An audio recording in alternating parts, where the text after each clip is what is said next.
আসসালামু আলাইকুম এভরিওয়ান। বাহির থেকে আসলে সবারই অনেক ক্ষুধা লাগে, তাই তো?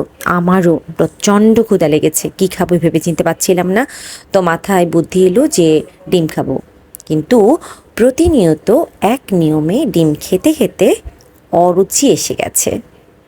এই জন্য কাঁচামরিচ পেঁয়াজ দিয়ে ভাবছি ডিমটা ভেজে খাবো। এভাবে ডিম খেতে আমার যদিও ভালো লাগে না, তারপরও গরম গরম খেতে বেশ ভালোই লাগে। আর ঠান্ডা হয়ে গেলে গন্ধ লাগে আমার কাছে।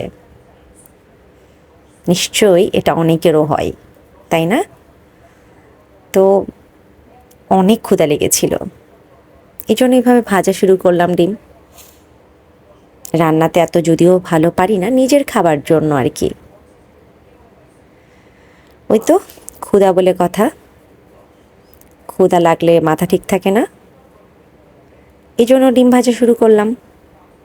ভাজাও হয়ে গেল।